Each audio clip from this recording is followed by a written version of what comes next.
नमस्कार दोस्तों, एक बार फिर से हमारे YouTube चैनल एग्ज़ाम की तैयारी पर आप सभी का स्वागत है। तो दोस्तों, इस वीडियो में हम कंटिन्यू करने वाले हैं जो हमने हरियाणा जीके के जो 100 प्लस मॉक टेस्ट की सीरीज स्टार्ट की है उसी को। आज हम यहाँ पर करेंगे मॉक टेस्ट नंबर 23। जो ये मॉक टेस्ट हैं ये हरियाणा के सभी एग्ज़ाम्स के लिए बहुत ही ज़्यादा हेल्पफुल रहने वाले हैं और ये स्पेशली तैयार किए गए हैं जो हरियाणा का सीईटी का एग्ज़ाम होना है, हरियाणा पुलिस का एग्ज़ाम होना है और इसके अलावा जो ग्राम सचिव पटवारी का एग्ज़ाम होना है उसके लिए। तो अगर आप किसी भी एग्ज़ाम की तैयारी करना चाहते हो तो उसके लिए जुड़ सकते हो हमारे यूट्यूब चैनल से, और यदि आप इनके नोट्स और पीडीएफ चाहते हो तो इसके लिए हमारे टेलीग्राम चैनल से जुड़ सकते हो जिसका लिंक दिया गया है वीडियो के डिस्क्रिप्शन में, या फिर आप सर्च कर सकते हो एग्ज़ाम की तैयारी। तो देखिए यहाँ से पहला क्वेश्चन रहेगा, आकाशवाणी केंद्र कुरुक्षेत्र की स्थापना कब हुई थी? आपके ऑप्शन रहेंगे 24 जून 1991 को, या 8 मार्च 1973 को, या 1 नवंबर 1967 को, या फिर 25 मार्च 1995 को। तो बताइए आकाशवाणी केंद्र कुरुक्षेत्र की स्थापना कब हुई थी? तो यहाँ से आपका आंसर रहेगा, जो आकाशवाणी केंद्र कुरुक्षेत्र की स्थापना है ये हुई थी 24 जून 1991 को। कब हुई थी? 24 जून 1991 को। अब आपको पता होना चाहिए हरियाणा में कुल 3 आकाशवाणी केंद्र हैं जिन्हें आप रेडियो स्टेशन भी कह सकते हो, और इनमें जो पहला रेडियो स्टेशन है आकाशवाणी केंद्र वो बना था कहाँ पर? रोहतक के अंदर। कब बना था? 8 मई 1976 को। कब बना था? 8 मई 1976 को। और उस टाइम पर हरियाणा के जो सीएम थे वो थे बनारसी दास गुप्ता। कौन थे? बनारसी दास गुप्ता। इसके अलावा जो दूसरा आकाशवाणी केंद्र है वो बना कुरुक्षेत्र में 24 जून 1991 को, और उस टाइम पर जो हरियाणा के सीएम थे वो थे भजन लाल। कौन थे? भजन लाल। इसके अलावा जो तीसरा आकाशवाणी केंद्र है वो बना कहाँ पर? हिसार में। और ये कब बना था? ये बना था 26 जनवरी 1999 को। कब बना? 26 जनवरी 1999 को। और उस टाइम पर हरियाणा के सीएम थे बंसी लाल। तो ये रहेंगे हरियाणा में 3 आकाशवाणी केंद्र। कहाँ कहाँ पर? रोहतक में, कुरुक्षेत्र में और हिसार में। इसके अलावा हरियाणा में एक दूरदर्शन केंद्र भी है। क्या है? दूरदर्शन केंद्र। और ये कहाँ पर रहेगा? ये रहेगा हिसार के अंदर। कहाँ पर? हिसार में। आपसे ये भी पूछ सकता है इसकी स्थापना कब हुई? तो इसकी स्थापना हुई थी 1 नवंबर 2002 को। कब हुई थी? 1 नवंबर 2002 को। और इसका उद्घाटन सुषमा स्वराज के द्वारा किया गया था। बात करें नेक्स्ट क्वेश्चन की, तो देखिए हरियाणा में बोर्ड ऑफ स्कूल एजुकेशन की स्थापना कौन से सन में की गई थी?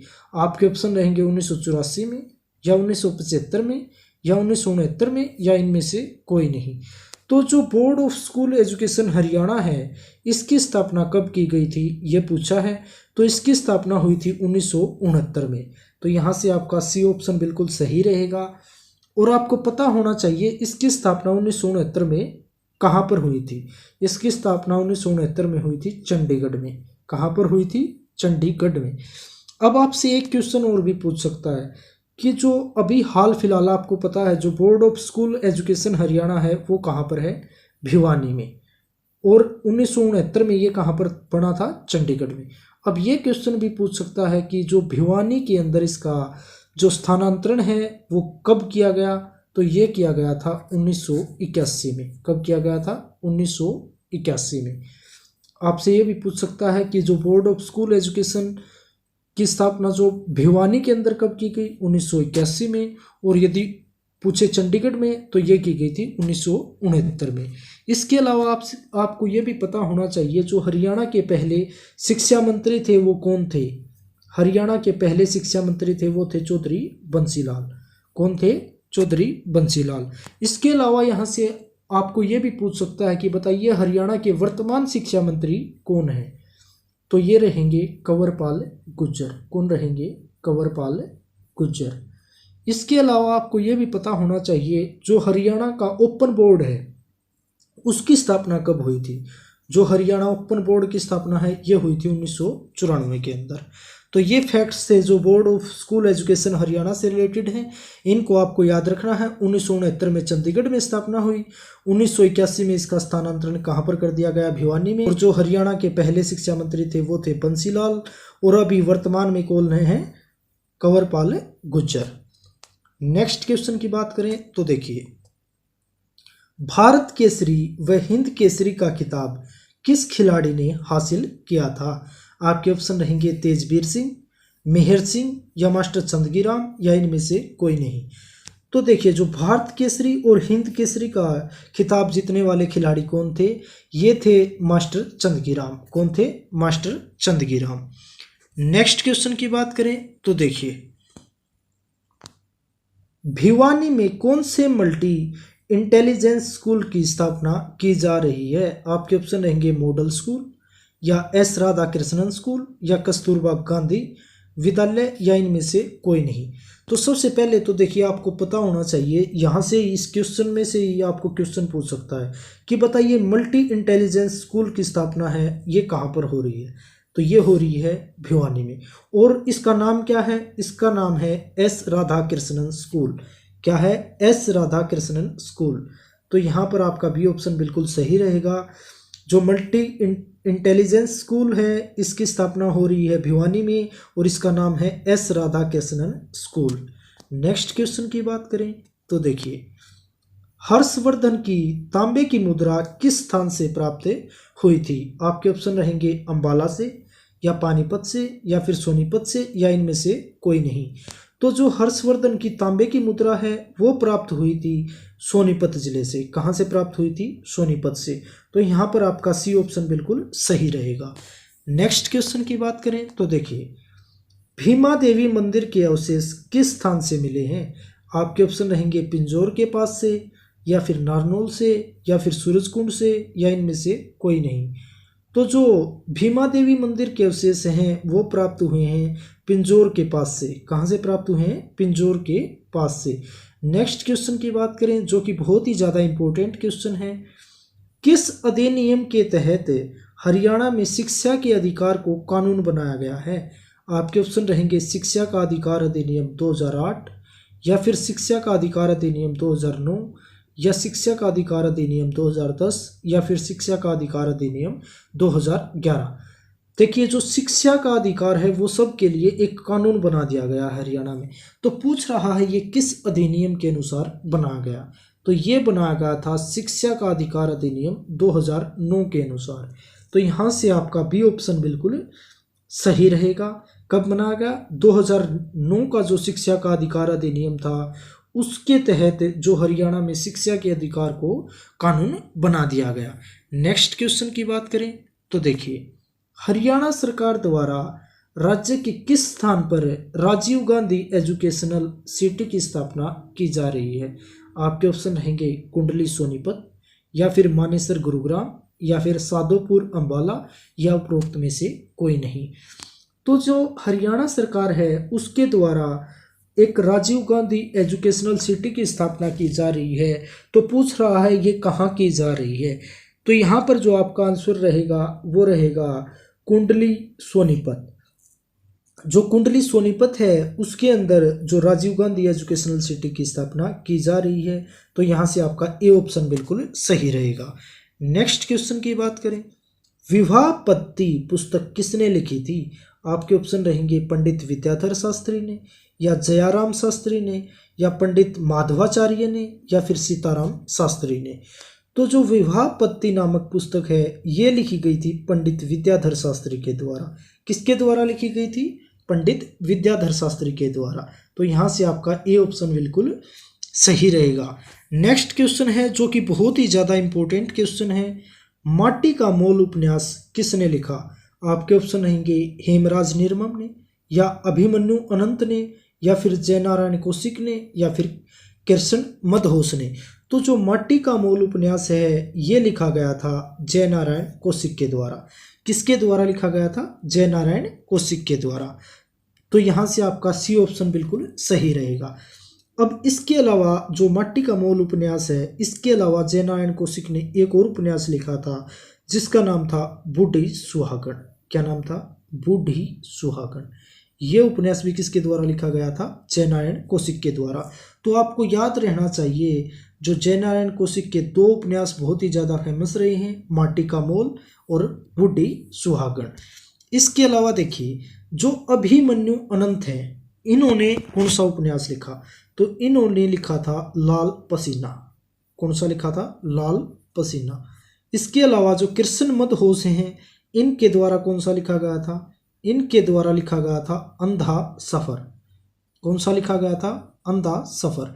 आने वाले एग्जाम्स में आपसे ये बात पूछी जा सकती है कि बताइए अभिमन्यु अनंत का उपन्यास है वो कौन सा है? तो ये है लाल पसीना। या पूछ सकता है लाल पसीना किसका उपन्यास है? अभिमन्यु अनंत का। या फिर पूछ सकता है अंधा सफर उपन्यास है वो किसका है? ये रहेगा कृष्ण मदहोश का। और अब बात करते हैं हेमराज निर्मम की। हेमराज निर्मम का एक उपन्यास हर एक हरियाणा के एग्जाम में पूछा जाता है। इसने कम से कम भी 7-8 बहुत ही इम्पोर्टेंट है जो उपन्यास लिखे हैं। इसमें जो सबसे इम्पोर्टेंट है वो है टूटते बंधन। कौन सा है? टूटते बंधन। ये लिखा किसके द्वारा गया है? हेमराज निर्मम के द्वारा, टूटते बंधन। इसके अलावा भी लिखा गया है मुझे भूल जाना। कौन सा लिखा गया है? मुझे भूल जाना। इसके अलावा तरासे हुए पत्थर है वो भी किसका रहेगा? हेमराज निर्मम का। कौन सा? तरासे हुए पत्थर। इसके अलावा एक उपन्यास इसने लिखा है जाल और मुक्ति। कौन सा लिखा है? जाल और मुक्ति। इसके अलावा जो सीप के मोती उपन्यास है वो भी किसके द्वारा लिखा गया है? हेमराज निर्मम के द्वारा। और इसके द्वारा एक लिखा गया है बसंत फिर आएगा। कौन सा लिखा है? बसंत फिर आएगा। इसके अलावा लिखा गया है लाल बहादुर। जो लाल बहादुर उपन्यास है ये भी हेमराज निर्मम के द्वारा लिखा गया है। तो इसमें आपको याद रखना है 3 उपन्यास इसके बहुत ही ज़्यादा पूछे जाते हैं। एक तो टूटते बंधन है और एक है प्रतीक्षा और इसके अलावा एक बसंत फिर आएगा और सीप का मोती और मुझे भूल जाना। ये चारों उपन्यास आपको याद रखने हैं किसके? हेमराज निर्मम के। और जो कृष्ण मदहोश का कौन सा था? अंधा सफर। और अभिमन्यु अनंत का था लाल पसीना। ये सभी आपको याद रखने हैं। नेक्स्ट क्वेश्चन की बात करें तो देखिए अध खिला फूल किसकी प्रसिद्ध रचना है? आपके ऑप्शन रहेंगे माधव प्रसाद मिश्र की, या बाल मुकुंद गुप्त की, या फिर ठाकुर फेरू की, या फिर नेमी चंद की। तो जो अध खिला फूल है ये किसकी रचना है? ये रहेगी बाल मुकुंद गुप्त की। किसकी रहेगी? बाल मुकुंद गुप्त की। और जो बाल मुकुंद गुप्त की और भी बहुत सारी रचनाएं हैं, जैसे जिसमें बहुत सी ज़्यादा जो फेमस है वो है तारा और एक है अश्रुमती। ये भी आप नोट कर लेना, ये बहुत ज़्यादा इंपॉर्टेंट है। तारा, अश्रुमती, अध खिला फूल और एक है तुलसी सुधाकर। कौन सी है? तुलसी सुधाकर। ये भी किसकी रहेगी? बाल मुकुंद गुप्त की। तुलसी सुधाकर। और एक इसके अलावा हिंदी भाषा लिखी है इसने, हिंदी भाषा। और एक लिखा है एक लिपि की जरूरत। क्या लिखा है? एक लिपि की जरूरत। ये सारी रचनाएं किसकी रहेंगी? बाल मुकुंद गुप्त की। इसके अलावा जो माधव प्रसाद मिश्र हैं इन्होंने लिखी थी एक निबंधावली। क्या लिखी थी? निबंधावली। सीधा पूछ लेगा कि माधव प्रसाद मिश्र की निबंधावली है ये किसके द्वारा लिखी गई? माधव प्रसाद मिश्र के द्वारा। और जो ठाकुर फेरू हैं इनके द्वारा लिखी गई थी वस्तुसार। कौन सी लिखी गई थी? वस्तुसार और रतन परीक्षा। वस्तुसार और रतन परीक्षा ये दोनों किसके द्वारा लिखी गई? ठाकुर फेरू के द्वारा। इसके अलावा जो नेमीचंद के द्वारा लिखी गई है ये कई बार पूछ ली जाती है। इनके द्वारा लिखी गई थी त्रिलोक दर्पण। कौन सी लिखी गई? त्रिलोक दर्पण। ये याद रखना। नेक्स्ट क्वेश्चन की बात करें तो देखिए हरियाणा में हिंदी का प्रथम साहित्यकार किसे माना जाता है? आपके ऑप्शन रहेंगे चौरंगीनाथ, सूरदास, श्रीधर या फिर पुष्पदंत। तो सबसे पहले तो देखिए बात देखिए जो हिंदी भाषा का साहित्यकार पूछा है तो देखिए जो पुष्पदंत है और जो श्रीधर है ये दोनों ही जैन साहित्यकार थे। कौन से साहित्यकार थे? जैन साहित्यकार। इस बात का ध्यान रखना, श्रीधर और पुष्पदंत। तो यहाँ पर जो प्रथम साहित्यकार है हिंदी का वो रहेगा चौरंगी नाथ। कौन रहेगा? चौरंगी नाथ। तो यहाँ से आपका ए ऑप्शन बिल्कुल सही रहेगा। नेक्स्ट क्वेश्चन की बात करें तो देखिए, कन्नौज में धर्म परिषद का आयोजन कब किया गया? आपके ऑप्शन रहेंगे फरवरी 643 ईस्वी में, या फिर जनवरी 643 ईस्वी में, या फिर मई 643 ईस्वी में, या फिर जून 643 ईस्वी में। तो जो कन्नौज के अंदर धर्म परिषद का आयोजन किया गया था, ये किया गया था जनवरी 643 ईस्वी में। तो यहाँ से आपका बी ऑप्शन है वो बिल्कुल सही रहेगा। कब किया गया था? जनवरी 643 ईस्वी में। नेक्स्ट क्वेश्चन की बात करें तो देखिए, राज्य के पानीपत जिले में किस कंपनी का पेट्रोलियम परिसर स्थित है? आपके ऑप्शन रहेंगे भारत पेट्रोलियम कॉरपोरेशन का, या इंडियन ऑयल कॉरपोरेशन का, या फिर रिलायंस इंडस्ट्रीज लिमिटेड का, या फिर हिंदुस्तान पेट्रोलियम कॉरपोरेशन का। तो जो पानीपत के अंदर है ये रहेगा इंडियन ऑयल कॉरपोरेशन का परिसर। किसका रहेगा? इंडियन ऑयल कॉरपोरेशन का परिसर।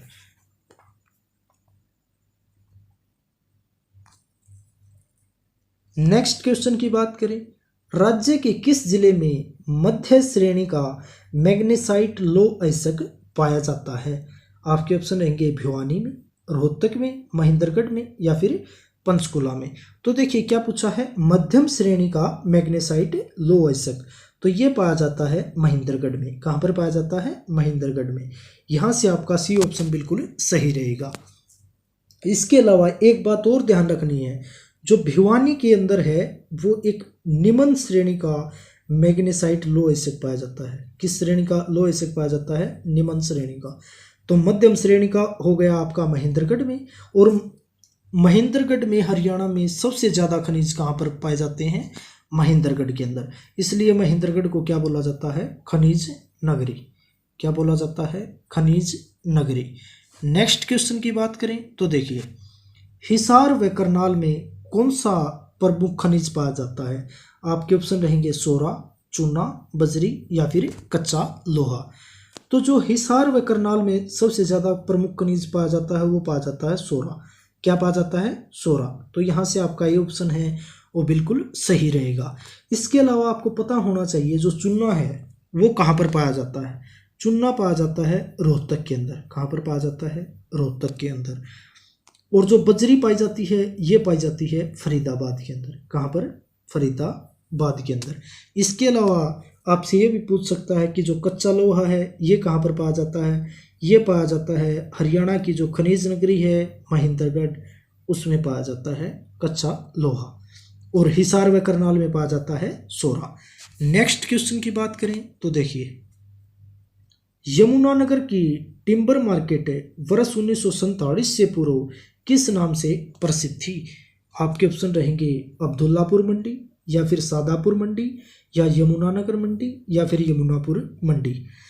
तो यमुनानगर के अंदर एक बहुत बड़ी टिम्बर मार्केट है, उसका पूछ रहा है कि 1947 से पहले उसका क्या नाम था? उसका नाम था अब्दुल्लापुर मंडी। क्या नाम था? अब्दुल्लापुर मंडी। यहाँ से आपका ये ऑप्शन बिल्कुल सही रहेगा। नेक्स्ट क्वेश्चन की बात करें, हौजरी उद्योग प्रमुख रूप से किस जिले का है? आपके ऑप्शन रहेंगे रोहतक, भिवानी, अंबाला, या फिर गुरुग्राम। तो जो हौजरी उद्योग है ये कहाँ पर रहेगा? रोहतक के अंदर। कहाँ पर रहेगा? रोहतक के अंदर। तो यहाँ से आपका ये ऑप्शन बिल्कुल सही रहेगा। नेक्स्ट क्वेश्चन की बात करें, यमुनानगर में यमुना गैसेज लिमिटेड की स्थापना कब की गई? आपके ऑप्शन रहेंगे वर्ष 1973 के अंदर, या फिर वर्ष 1975 के अंदर, या फिर वर्ष 1980 के अंदर, या फिर वर्ष 1981 के अंदर। तो जो यमुनानगर के अंदर है यमुना गैसेज लिमिटेड की स्थापना है वो की गई थी 1973 में। कब की गई थी? 1973 में। तो यहाँ से आपका ए ऑप्शन है वो बिल्कुल सही रहेगा। बात करें नेक्स्ट क्वेश्चन की, हरियाणा में सैनिटरी उद्योग किस स्थान पर विकसित हुआ है? क्या पूछा है? सैनिटरी उद्योग। आपके ऑप्शन रहेंगे बहादुरगढ़, कुंडली, समालका या फिर होडल। तो जो सैनिटरी उद्योग है ये विकसित किया गया है हरियाणा में बहादुरगढ़ में। और बहादुरगढ़ किस जिले में आता है? यह आता है झज्जर जिले में। तो यहाँ पर आप याद रखना, सैनिटरी उद्योग कहाँ पर विकसित किया जा रहा है? बहादुरगढ़ के अंदर। और जो कुंडली है ये रहेगा सोनीपत में। कहाँ पर रहेगा? सोनीपत में। और हमने आज ही पढ़ा था कुंडली के अंदर एक एजुकेशनल सिटी है राजीव गांधी, उसकी स्थापना की जा रही है। और जो समालका है ये रहेगा पानीपत में। कहाँ पर रहेगा? पानीपत के अंदर। होडल रहेगा पलवल में। कहाँ पर रहेगा? पलवल में। नेक्स्ट क्वेश्चन की बात करें तो देखिए, निम्न में से कहाँ एक पेट्रो परिसर की स्थापना की जा रही है? आपके ऑप्शन है पानीपत, रेवाड़ी, महेंद्रगढ़ या फिर कुरुक्षेत्र। तो देखिए, जो पेट्रो परिसर है इसकी स्थापना कहाँ पर की जा रही है? ये की जा रही है पानीपत के अंदर। कहाँ पर की जा रही है? पानीपत में। तो यहाँ से आपका ये ऑप्शन है वो बिल्कुल सही रहेगा। नेक्स्ट क्वेश्चन की बात करें, रेवाड़ी जिले के किस स्थान पर बहुतायत में स्लेट पाया जाता है? जो स्लेट खनिज है वो सबसे पहले आपको ध्यान रखना है किस जिले में ज़्यादा पाया जाता है? रेवाड़ी में। और पूछ रहा है रेवाड़ी के भी किस स्थान पर सबसे ज़्यादा पाया जाता है? आपके ऑप्शन रहेंगे कुंड या फिर बावल या कुशल या फिर खोल। तो जो स्लेट है ये पाया जाता है रेवाड़ी जिले के कुंड में। कहाँ पर पाया जाता है? कुंड में। तो यहाँ से आपका ए ऑप्शन बिल्कुल सही रहेगा। बात करते हैं नेक्स्ट क्वेश्चन की, हरियाणा राज्य में यात्री परिवहन का राष्ट्रीयकरण किस वर्ष हुआ? जो हरियाणा रोडवेज है उसका जो यात्री राष्ट्रीयकरण है वो कब किया गया? आपके ऑप्शन है 1978 में, 1857 में या फिर 1972 में, या इनमें से कोई नहीं। तो जो हरियाणा रोडवेज है उसका राष्ट्रीयकरण किया गया, ये किया गया था 1972 में। तो आपका सी ऑप्शन यहाँ से बिल्कुल सही रहेगा। नेक्स्ट क्वेश्चन की बात करें तो देखिए, हरियाणा राज्य में कितने असैनिक हवाई अड्डे हैं? आपके ऑप्शन रहेंगे 8, 7, 6 या फिर 14। तो हरियाणा राज्य के अंदर जो असैनिक हवाई अड्डे हैं ये रहेंगे 6। कितने रहेंगे? 6। नेक्स्ट क्वेश्चन की बात करें तो देखिए, हरियाणा राज्य का सबसे बड़ा रेलवे जंक्शन कौन सा है? आपके ऑप्शन रहेंगे रेवाड़ी या फिर बहादुरगढ़ या नरवाना या फिर टोहाना। तो जो हरियाणा राज्य का सबसे बड़ा रेलवे जंक्शन है ये कहाँ पर रहेगा? रेवाड़ी के अंदर। कहाँ पर रहेगा? रेवाड़ी के अंदर। बात करें नेक्स्ट क्वेश्चन की, नेक्स्ट क्वेश्चन है सुमेलित कीजिए। देखिए यहाँ पर आपके सामने 2 सूची दी गई हैं, इनमें से आपको सुमेल करके यहाँ से आपको ऑप्शन बताना है कौन सा सही है। तो सबसे पहले देखिए, किलोई का शिवरात्रि मेला है, पूछा है ये किस महीने में लगता है। नेक्स्ट पूछा है जो आसदा है इसका जो बाबा बुड्ढे का मेला है ये किस महीने में लगता है। नेक्स्ट है बादली का जो गोगानोमी का मेला है ये किस महीने में लगता है। और नेक्स्ट है बेरी का भीमेश्वरी मेला है ये किस महीने में लगता है।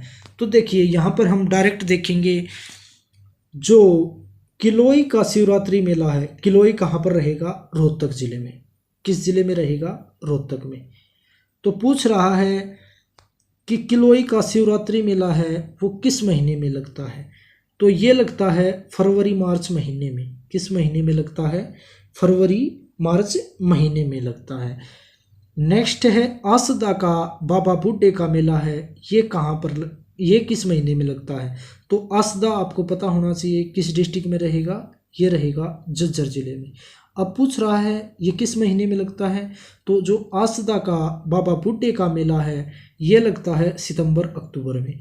कहाँ कब लगता है? सितंबर अक्टूबर में।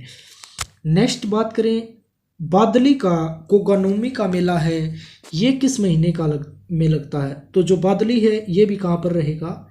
झज्जर में। कहाँ पर रहेगा? झज्जर में। तो जो बादली का गोगानोमी का मेला है ये लगता है अगस्त सितंबर में। कब लगता है? अगस्त सितंबर में। नेक्स्ट है बेरी का भीमेश्वरी मेला। तो जो भीमेश्वरी मेला है बेरी का, बेरी कहाँ पर रहेगा? झज्जर में। कहाँ पर रहेगा? झज्जर में। तो पूछ रहा है ये किस महीने में लगता है। तो बेरी का भीमेश्वरी मेला है ये लगता है मार्च अप्रैल में। कब लगता है? मार्च अप्रैल में। तो देखिए जो किलोई का शिवरात्रि मेला हो गया फरवरी मार्च में, तो यहाँ पर 1 और 2 आसदा का बाबा बुड्ढे का मेला है ये लगता है सितंबर अक्टूबर में, बी का 1। और जो बादली का गोगानोमी का मेला है ये लगता है अगस्त सितंबर में, सी का 4। और जो बेरी का भीमेश्वरी मेला है ये लगता है मार्च अप्रैल में। तो ये 3। तो यहाँ से अगर हम देखें तो यहाँ पर आपका बी ऑप्शन है वो बिल्कुल सही रहेगा, 2 1 4 3। नेक्स्ट क्वेश्चन है सुमेलित कीजिए। देखिए यहाँ पर भी 2 सूची दी गई है, एक तरफ मेले दिए गए हैं, दूसरी तरफ उनका महीना और उनकी जगह दी गई है। तो यहाँ से आपको सुमेलित करना है। सबसे पहले दिया गया है सतकुंभा का मेला, फिर है डेरा नगन बालनाथ का मेला, फिर है रामदेव जी का मेला और नेक्स्ट है गोपाल मोचन का मेला। पूछ रहा है ये किस महीने में लगते हैं और किस जगह पर लगते हैं। तो देखिए जो सतकुंभा का मेला है ये लगता है सोनीपत ज़िले में। कहाँ पर लगता है? सोनीपत ज़िले में, और श्रावण महीने में लगता है। सोनीपत ज़िले में श्रावण के महीने में लगता है। नेक्स्ट है डेरा नगन बालनाथ मेला, ये भी सोनीपत में लगता है लेकिन ये फाल्गुन महीने में लगता है। नेक्स्ट है रामदेव जी का मेला, ये लगता है सिरसा में और माह महीने में। गोपाल मोचन का मेला ये लगता है यमुनानगर में और किस महीने में? कार्तिक महीने में, कार्तिक में लगता है। तो यहाँ से ए का 1, बी का 2, सी का 3 और डी का 4। तो यहाँ से आपका ए ऑप्शन है वो बिल्कुल सही रहेगा। बात करें नेक्स्ट क्वेश्चन की, हरियाणा राज्य में इंटरनेशनल डॉल्स म्यूजियम कहाँ स्थित है? क्या पूछा है? इंटरनेशनल डॉल्स म्यूजियम ये हरियाणा में कहाँ पर स्थित है? आपके ऑप्शन रहेंगे पंजाब, चंडीगढ़, हिसार या इनमें से कोई नहीं। तो जो इंटरनेशनल डॉल्स म्यूजियम है ये रहेगा चंडीगढ़ में। कहाँ पर रहेगा? चंडीगढ़ में। तो यहाँ से आपका बी ऑप्शन बिल्कुल सही रहेगा। नेक्स्ट क्वेश्चन की बात करें, बल्लभगढ़ की जाट रियासत का संस्थापक कौन था? आपके ऑप्शन रहेंगे गोपाल सिंह, हेम सिंह, महिपाल या फिर मेघ सिंह।